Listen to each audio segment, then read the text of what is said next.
I'm about to embark on a journey. The words of my travels will be yours after I'm gone from this world. I feel as if I've already lived several lifetimes, and over that span have rendered my life and services to the people and places I love. Now, I'm compelled to leave this place, this community, this city that I've called home and made much of my life in. Though I lack for nothing physically, my needs are all met, and Tenora in all its grandeur and majesty cannot be outmatched. The tug at my soul to explore and wander before my age takes my body from this earth is ever present. I wish to see beyond, to lands unknown to me, places that after years of peace from the Great War have had time to heal, that new life springs from. I've benefited from that peace for the majority of the 260 years of my life, for it was but when I was a youth that I was called into service to defend my people and homeland, and in that time I was abroad much, but the memory of it's tainted by death and destruction. This time will be different. This begins my written entries detailing what will be my first and last undertaking of real adventure. For while my body still holds now, it will not always be so. For while our bodies last centuries, they do not possess the spark of the immortal in our physical form like the seraphs or other beings do. I have made the necessary preparations, and my supplies are set and gathered. I've made peace with the relations in my life, friends and those I respect, and the limited family I hold dear. This last day, or should I say first, will be spent wandering through the wonderful city of Tenora one last time. Day 1. Stepping out of my house, I breathed in deep, cool, early morning air invigorated me as I paused. There's nothing like an end to make you savor the present. The pale blue stone of the city reflected brilliantly in the light, washing everything in a cold but illuminating glow, from the streets twisted and narrow to the spires like needles touching the sky. From my balcony I looked down into a chasm filled with intersections, each bustling with the traffic of cart and foot, people just starting their days. Grabbing my coat, I walked out onto the skyward road, not bothering to lock the door, the lock of which, as with all houses, was purely for symbolism at this point, an icon of darker times. To descend, I had to go to a nearby courtyard where a few other people had gathered, and after a short pause, a tumultuous hissing began, and the floor lowered rapidly to meet us. The builder sages are true marvels at what they do, and every city has benefited greatly from their ingenuity. Tenora is a massive city built in a recess of a cliff face that borders great portions of the Sartharian Sea, the farthest eastern body of water. Laying almost flush with the tops of the towering cliffs are the equally impressive stone buildings that all seem to rise from the sea, though supporting them is a spit of rocky land jutting out from the base. The entire place is a man-made ode to match the imposing nature and beauty surrounding it. The city has 3 or more less distinctive major parts, a series of chambers and spaces cut out of the rock face of the surrounding cliff, and from those, terraces that extend and form walkways and suspended canals that lead to the second part. Tall and slender towers of differing heights, all with various angles to let the sun rays through to the ground, dotting the available ground space, perched as if on a shelf. That land shelf then submitted itself to the third part. In a bay of epic proportions, the emerald green water hugs the city shores, nestled up and nearly flush with the land itself. From a small wall that holds back the waters, the docks emerge, modular flotillas that are drifting about lazily. These are able to be rearranged into whatever configurations are needed for the host of diverse and wonderful ships in port at any given time. The water in the bay is remarkably deep as well, dropping off steeply from the land into a depth that had never been able to be measured, far deeper than the surrounding oceans outside the bay. Some said it was bottomless, a tunnel to a land at the center of the earth. But one marvelous thing that makes the city very unique is that from the rock that lines these waters, long tunnels have been bored out that run under the city and along the coastline. Well, under the sea level. And, along certain segments of these tunnels, the rock that would normally keep the water at bay was replaced with clear minerals, able to hold back the enormous pressure of the sea, Through this, a person was provided a stunning view of the drop-off and sea life below, as well as the underside of the carved hulls of the ship at rest in the harbor above. It will take the better part of a day to see everything I've planned, and that is even with the various transport systems that connect much of the city. My home is roughly 3/4 the way up the cliff, which means I have to make many small descents to get to the ground level. And after a modest walk through some lifts, bridges, and staircases, a very pleasant jaunt because of all the greenery adorned throughout, I reached a mid-level canal that served as one of the city's main transportation methods for both people and goods alike. I waited my turn for an appropriate ferry to come down the perfectly carved channel, and once it arrived, I embarked, with a small crowd that had been waiting beside me. It took me no more than an hour to reach the bottom. It was a gentle pace and smooth ride the whole way, and the time went by quickly as I shared some of my future plans with a few passengers close by. As I walked the great outer wall one last time, I was struck with awe by the expanse before my eyes. Walking above the sea gave a simple kind of satisfaction and peace, but going down below and looking out offered a whole new sense of wonder, and feeding my fascination with deep waters. In the depths of the sea I could make out many murky shapes darting to and fro, playful sea creatures, some reaching the size of a large ship. These were of little concern for sailors, as everything in these parts is friendly towards man, both living in harmony. The same could not be said for the distant lands, though. I could only imagine meeting a ferocious beast and what my response might be. The thought sent a shiver down my spine, and I was glad I had a good spear to bring with me. It was a relic from another time, and thankfully hadn't been needed for centuries. The time spent with the carved rock tunnels staring into the abyss will long be remembered. And after, with much less ado and more gusto, I made my way into the inner parts of the city, intent on finding a satisfying meal. I found a vendor selling a personal favorite dish of mine, and stuffed myself.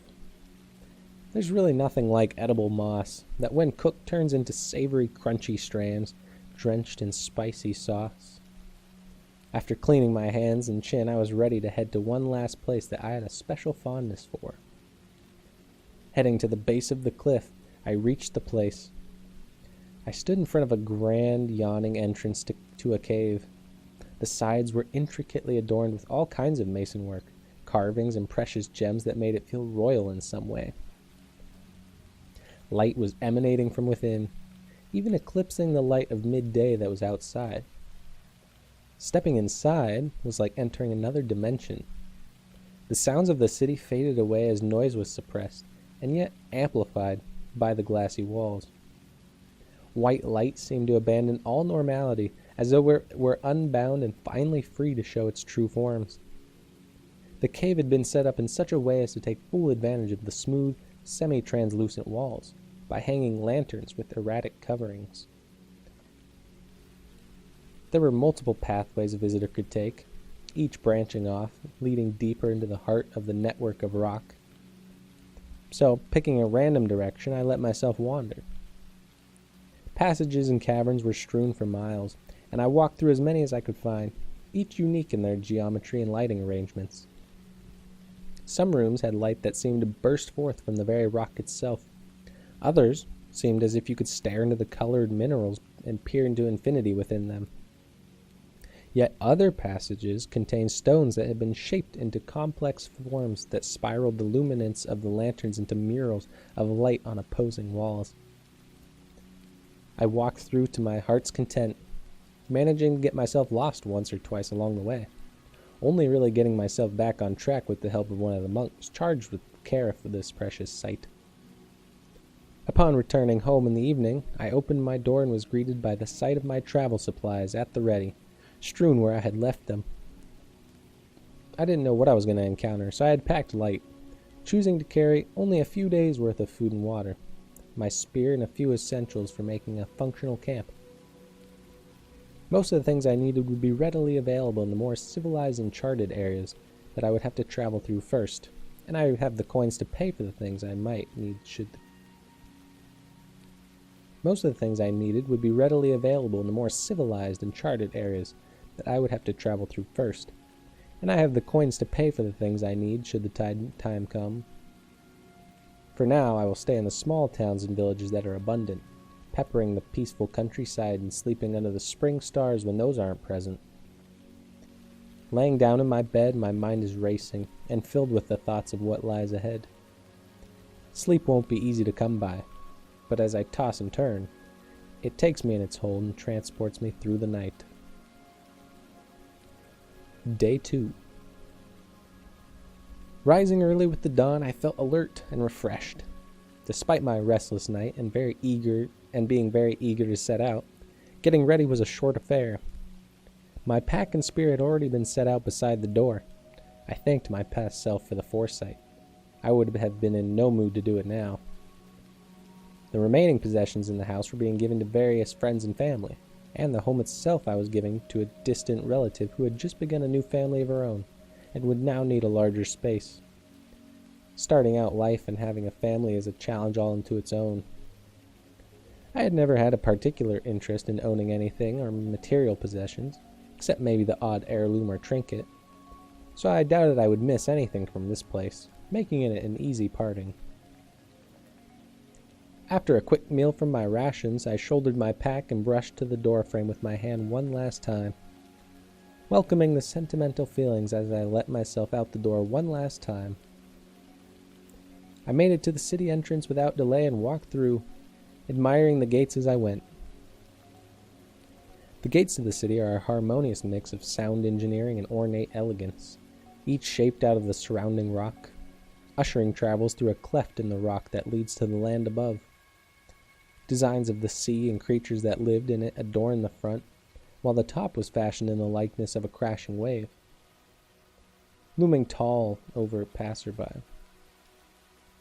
Past the gates, a steeply inclined road wound its way up through the cliff, wide enough for multiple carts and travelers to walk alongside, which was at this time of day already filled with a steady flow of foot traffic. It was a draining descent for anyone, and often there would be small groups taking breaks along the road. Then came the final incline. I made sure to take advantage of one of the numerous places set up to rest at the top before moving on. To the west and away from the sea, the vista opened up, a wide rolling plateau stretching as far as the eye could see, sprawling and vast. I set my sights northward, where in the distance I could just make out a little quaint town, smoke drifting up lazily and intermingling with the clouds. It would take all day to reach, but walking among the swaying fields of grass and exotic-looking wildflowers, the time passed pleasantly. On my way there, I passed the remnants, now only a foundation, of a wall that had stood many years ago during the Great War. Now, with most of the stones repurposed, it stood as a scar across the land where it had been built as a shield for a city that had been constructed without ever a consideration for defense. The road I was traveling gently wound along the cliffside for miles, not at a dangerously close proximity, but enough to offer stunning views the whole way to the village. And after an uneventful walk for the rest of the afternoon, I came to the modest and cozy stone accommodations. People, almost all of whom were on their way somewhere else in the land, lounged about and hustled about, taking care of errands and the feeding of their animals, the cries of which were resounding. The energy of being with so many fellow travelers was comforting, and I paid for a night in the first place I found, and settling down, fell into an easy sleep. Day 3. I was up at dawn and out of the town in less than an hour. My pack felt light, even though there was really nothing in it, and my footsteps were brisk, carrying me towards adventure. Around midday, the edge of the cliff began to falter, and the view ahead dropped away as the elevation took a sharp decline, reaching sea level. The road that followed it down was only sparsely tread. Most of the traffic out of Tenora was headed further north, on a more direct and maintained highway, or west into the other great cities that lied there. It took me the better part of the afternoon to make it down, as some of the paths were covered in loose gravel, and not to mention steep in places. By the time I had made it to the bottom, I was on a wide sandy dune, the gentle sounds of waves in the distance. The part of the coast that I had specifically come to see had a strange phenomenon known only in this region. As I got closer to the sea, I had to cross the beach proper. Here the sand was loose and soft, and this extended for about a half-mile. On the beach, I was surrounded by towering rock pillars, stretching the rest of the way to the surf, appearing in the shape of exposed coral reefs, an odd sight out of water. Walking among the first of the natural monoliths peppering the beach, I began to see what I came for.